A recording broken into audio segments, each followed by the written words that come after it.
મારા પરમ પૂજ્ય પિતાશ્રી કે જેઓએ ઉમરગામ તાલુકા માટે ખૂબ કામ કર્યું છે, સરીગામ માટે ખૂબ કામ કર્યું છે, એવા સ્વર્ગીય કમલાશંકર રાય જેની 22મી પુણ્યતિથિ નિમિત્તે યુવા શક્તિ ચેરિટેબલ ટ્રસ્ટ સરીગામ દ્વારા મહારક્તદાન શિબિરનું આયોજન કરવામાં આવ્યું છે.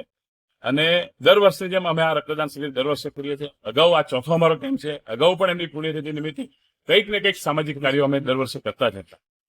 પણ છેલ્લા 4 વર્ષથી સતત આ સેવાકીય કાર્ય સાથે અમે જોડાયેલા છીએ.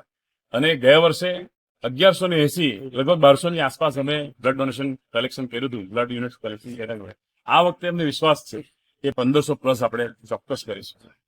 યુવા શક્તિ ચેરિટેબલ ટ્રસ્ટ મોક્ષની ફ્રી સુવિધા સમગ્ર તાલુકામાં કરે છે. રેનકોટ વિતરણ, નોટબુક વિતરણ, આવા અનેક સેવાકીય કાર્ય, વ્હીલચેર, ટ્રાયસિકલનું વિતરણ, આવા અનેક સેવાકીય કાર્ય અમારા યુવા શક્તિ ચેરિટેબલ ટ્રસ્ટ દ્વારા કરવામાં આવે છે. અને આ સેવાકીય કાર્ય સતત નિરંતર અમે ચાલુ રાખીશું. ગૌ રક્ષા માટે થઈને પણ આપણે ખાસું યોગદાન આપ્યું છે. ગૌ માતા તો આપણા હિન્દુ ધર્મની અંદર આપણે કહીએ કે સમગ્ર વિશ્વ માટે પણ કહીએ તો ખોટું નથી. ગૌ માતા ન હોય તો આપણને દૂધ ન મળે. ગૌ માતા આપણી સંસ્કૃતિ છે, આપણા દેશની આત્મા છે. ત્યારે ગૌ માતાને બચાવવા માટે, ગૌ માતાને ના સંવર્ધન માટે હંમેશા આપણે કાર્ય કરવા જોઈએ અને એના માટે હંમેશા અમે મદદ થઈએ છીએ.